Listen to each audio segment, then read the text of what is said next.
माननीय सभापति महोदय, मेरे पास उसकी ये पूरी की पूरी वीडियोग्राफी की सीट है।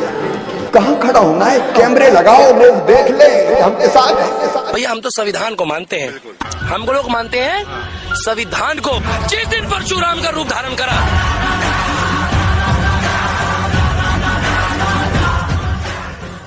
नमस्कार दोस्तों, मैं विवेक सुरमनिया और आप देख रहे हैं सच्चा हिंदुस्तानी चैनल। इस वीडियो में मैं बात कर रहा हूं कृषि मंत्री शिवराज सिंह चौहान जी के ऊपर, जो कि उन्होंने अभी फिलहाल भाषण दिया है संसद में, काफ़ी वायरल हो रहा है। आप ये पूरा वीडियो देखें। मैं कभी आलोचनाओं में विश्वास नहीं करता, लेकिन नाटक से किसान की जिंदगी नहीं बदलेगी। माननीय सभापति महोदय, एक नेता जिन्होंने बड़ी यात्राएं निकाली, बड़ी बड़ी यात्राएं, उस यात्रा के दौरान माननीय सभापति महोदय हरियाणा गए। सोनीपत रियल दिखने के लिए रील बनाई। खेत में एक पुराना वीडियो देख रहा था सभापति महोदय, 2023 का वीडियो है सोनीपत का। अचानक एक खेत में पहुंच जाते हैं, किसानों से ज्यादा वहां कैमरामैन थे। कैमरे पहले से फिक्स थे, कहां फोकस किए जाएंगे ये तय था।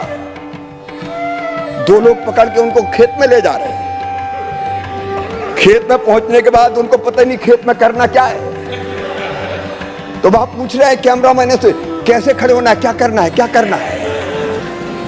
माननीय सभापति महोदय, मेरे पास उसकी ये पूरी की पूरी वीडियोग्राफी की सीडी है।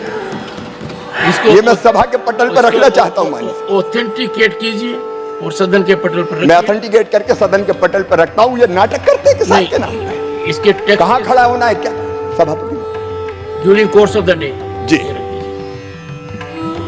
कहां खड़ा होना है? कैमरे लगाओ, लोग देख ले कि हम किसान हैं।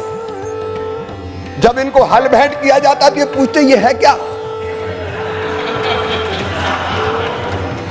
और एक स्वर्गीय प्रधानमंत्री जी ऐसे हुए हैं कि जिनने जब देखा कि लाल मिर्ची के दाम हरी मिर्ची से ताजा है, तो उन्होंने कहा किसानों, ये लाल मिर्ची क्यों नहीं उगाते।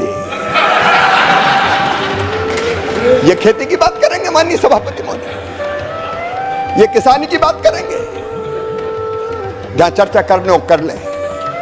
मैं किसान का बेटा भी हूं और खुद भी किसान हूं, खेती करता हूं। और इसलिए मैं कह रहा था, किसानों के बारे में भाजपा ने सोचा, हमारे प्रधानमंत्री नरेंद्र मोदी जी ने सोचा। माननीय सभापति महोदय, आप खुद किसान हैं, हम समझते हैं। टोडरमल जी के जमाने से किसानों के सारे अभिलेख व्यक्ति संधारित करता था। पटवारी, रेवेन्यू का अमला, अंग्रेज आए, उनने वो प्रथा जारी रखी। कांग्रेस में वो प्रथा जारी रही। मैं सबको बेईमान नहीं कहता, लेकिन अगर सब पटवारी खराब नहीं है, लेकिन कोई के मन में आ जाए रिकॉर्ड में हेरा फेरी करनी है, तो कई बार हमने देखा धन्ना की नाम जमीन पन्ना के नाम चली गई। रामलाल बेचारा खेती कर रहा है, बरसों बाद पता चला ये जमीन तो श्यामलाल की हो गई। एक ने अनेकों घोटाले होते थे, जिंदगी भर कोर्ट में मामले चलते थे। अब ये चीजें कांग्रेस को समझ में नहीं आ सकती। माननीय सभापति महोदय, अगर फसल खराब हो जाए किसान की और राहत की राशि के लिए सर्वे करना तो कौन करता था? नजरी आकलन आदमी करता था, रेवेन्यू का। और कई बार उसके मन में आ जाए बेईमानी।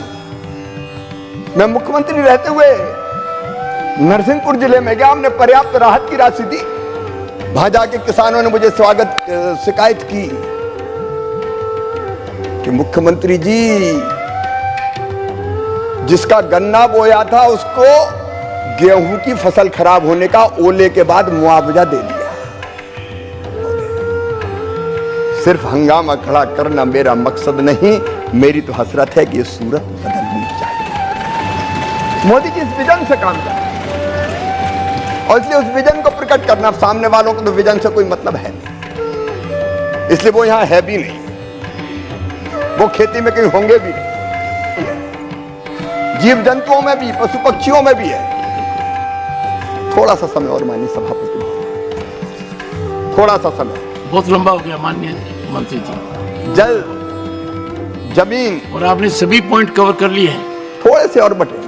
ये किसानों के लिए बहुत उपयोगी है। मैं जल्दी खत्म करता हूं। मैं बहुत विस्तार में नहीं जाऊंगा क्योंकि मैं जानता हूं कि समय की सीमा होती है, लेकिन मैं क्या करूं, मेरी तो हर सांस किसानों के लिए चलती है, खेती के लिए चलती है।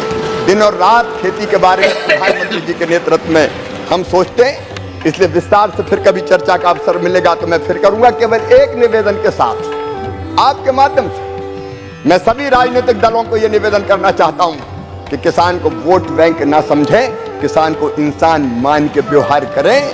राज्य सरकारों का सहयोग जरूरी है, क्योंकि बिना राज्य सरकारों के सहयोग के केंद्र काम नहीं कर सकता। इसलिए जो हमारा फेडरलिज्म, जो हमारा सहकारी संघवाद है, उस भावना का आदर करते हुए मैंने अलग अलग कृषि मंत्रियों को बुलाया, किसी पार्टी के हो, हमने पार्टी का भेद नहीं किया और वहां की कृषि समस्याओं पर चर्चा करके उनका समाधान का प्रयास किया है। हम राज्यों के साथ मिलकर काम करेंगे। और माननीय सभापति महोदय, प्रधानमंत्री श्रीमान नरेंद्र मोदी जी का जो विजन है कि आने वाले 2047 तक भारत न केवल अपनी जनता के लिए पोषण युक्त पर्याप्त अन्न, फल और सब्जियां पैदा करेगा, बल्कि दुनिया का फूड बास्केट भी भारत बन के उभरेगा। समाधान की तरफ बढ़ेंगे और सबको साथ लेके आगे चलेंगे। कौन कहता है कि आसमान में सुराख नहीं होता? एक पत्थर तो तबीयत से उछालो यारो। हम परिश्रम की पराकाष्ठा और प्रयत्नों की परिसीमा करके इस देश की कृषि और किसान के कल्याण में कोई कसर नहीं छोड़ेंगे। बहुत बहुत धन्यवाद।